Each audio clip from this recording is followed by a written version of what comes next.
Razer's masks, allegedly not as safe as advertised. The Zephyr and Zephyr Pro were originally marketed as N95 rated. So N95 means that 95% of airborne particles should be filtered if you are wearing such a mask. But here's the thing. They actually have to be tested and certified by the National Institute for Occupational Safety and Health. Naomi Wu, a.k.a. Sexy Cyborg, did a teardown and checked the National Institute for Occupational Safety and Health to find out that the Zephyrs were not, in fact, N95 rated. So Razer said the filters used in the mask were tested for 95% particulate filtration efficiency, but the mask itself is not, and this is a problem for a number of reasons. Luke, why is that a problem? Okay, if I had an N95 filter on my head, okay, then is that an N95 face accessory? Yes, partially, for sure, absolutely. Done, solved. COVID solved immune. Problem. See you later, COVID. This is gonna fix the world. I just changed the world right there. I believe Spider-Man's eye covers are N95. Yeah. The exhale port doesn't have anything stopping you from inhaling through it. Bit of an issue, so there's no filtration there. The filters themselves are actually pretty small, and breathing through the mask in general is more difficult than a proper mask. There's also other bits of masks that you can breathe through that aren't covered by the filters themselves. Razer is removing all N95 references from their website and marketing. And customers who purchased a mask will be notified, apparently. Okay, so this is interesting. We just got a merch message from Garrett I or L, doesn't matter. I asked for this pillow on Twitter in June. Oh, wait, so thanks. Okay. Oh, bought the expensive edition pillow. We'll talk more about that later. Perfect. Also, Razer is being a meanie about the mask. They are apparently refusing refunds, according to this user, and only doing returns after I really threw a fit. Apparently 4 reps said no.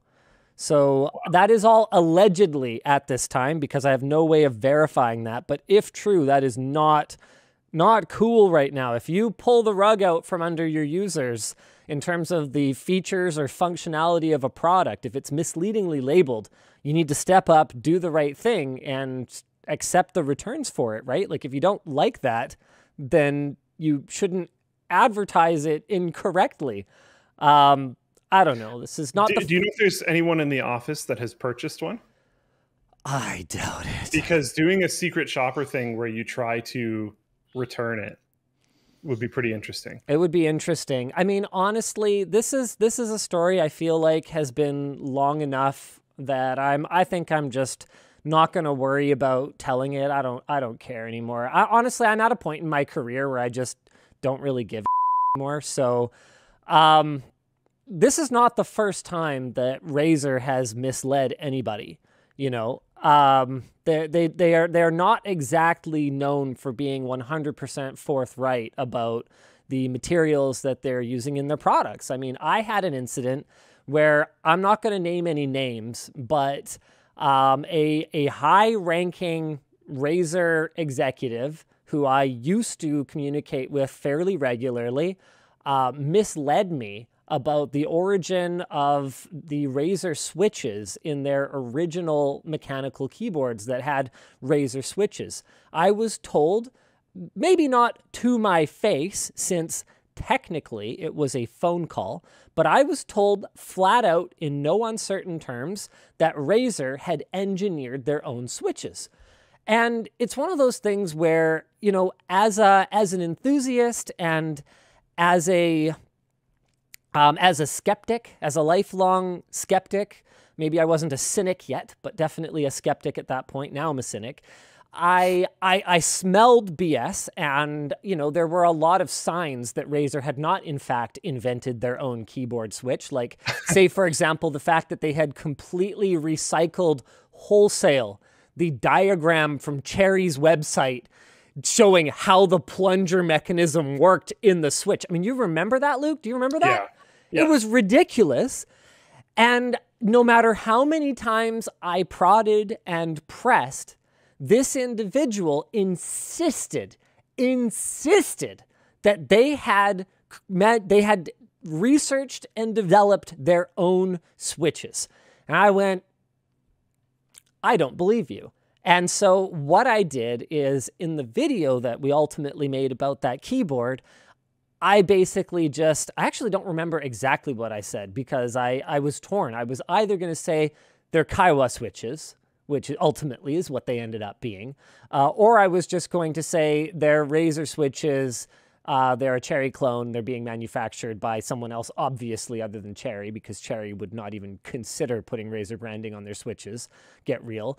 I don't remember exactly what I said, but I basically I decided not to go after them about it, because you never know, right? Sometimes miscommunications happen, and an executive might think something, and it's possible they're completely ignorant of the situation. And you don't want the actions of one individual to necessarily turn into an attack against an entire company, when the odds are I could have talked to just about anyone else and they might have been more knowledgeable about the situation.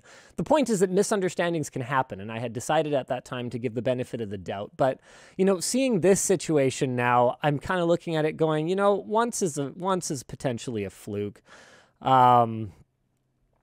Dev Snack says, Razer's website still says this: Razer switches stand at the forefront of keyboard technology and innovation.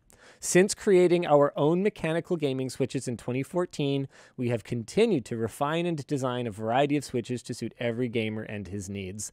Well, okay, we got a couple problems with this. Number one, okay, you didn't create your own mechanical gaming switches in 2014. They branded them. You made a spec tweak to an That's a huge contribution to an existing switch. And number two, his needs, Razer. That is not very 2022 of you. Yeah, that is actually not good. Every gamer and his needs. Legitimately change that. They should probably change that. Yeah. Twitch is already flipping out over it before I even called them on it.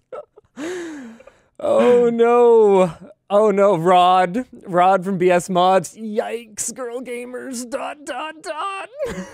I guess they just can't buy from Razer anymore, right? I know, right? Because it's only for his needs. Gonna have to support a better company. Ugh. Razer did a sexism. Yeah, it's one of those things. I'm honestly not going to call to cancel Razer over a misplaced pronoun that they probably put on their website many years ago. Yeah. But, I do think they could improve their product messaging to make it more transparent. And this N95 Razer mask situation is a perfect example of that. So, Luke, did you run through the issues while I was thinking about this keyboard thing? I forget. Yeah, we're already through them all. Okay, so Razer's removing the N95 references. The discussion question on this one from Ploof is, what should the repercussions be in a situation like this where the damage is already done? I mean, it's been marketed with that N95 moniker for nearly a year. So there are conceivably people out there who wore this mask thinking that it was going to protect them from a dangerous disease, who potentially were not protected from a dangerous disease, but it probably did a lot more than just having nothing on their face. I mean, they've demonstrated time and time again that not just breathing into each other's faces is beneficial, even if it's not properly filtered. So how do you measure the damage that's been done here? Yeah, I don't know. It's pretty intense. It's one of the reasons why, companies in general should be very wary of jumping into health and safety stuff when it's not their field and they don't have expertise in it. Especially when you're dealing with things like claiming that you have N95, whatever, claiming that there's a certain minimum level of something. If you're making those plastic face shields, that's one thing. You're making clear plastic and it goes in front of your face. Yeah. You can see exactly where it covers. That's pretty straightforward. When the beer and other various alcohol companies started pivoting and making hand cleaning stuff, that was fairly straightforward as well. Yep. Making filtration masks is pretty intense, and probably should have been taken. Should have been done much more carefully, and I'm not personally surprised that Razer was not careful when they did it. Well, the biggest self-own here is just that there are certification bodies that absolutely exist for these products, and they just didn't go through the proper channels. Yeah, they just didn't bother. So at the very least, it's negligent. I don't know that it's malicious. If anything, I think I've gotten more of a careless, it won't matter kind of vibe from Razer's errors over the years, as opposed to a, we fully understand the problems with what we're doing and we're going to do it anyway kind of vibe. But a careless driver that plows into a pedestrian, are they really, has the damage any less than a malicious driver that plows into a pedestrian? I don't know. That's a debate I'll leave for the philosophers.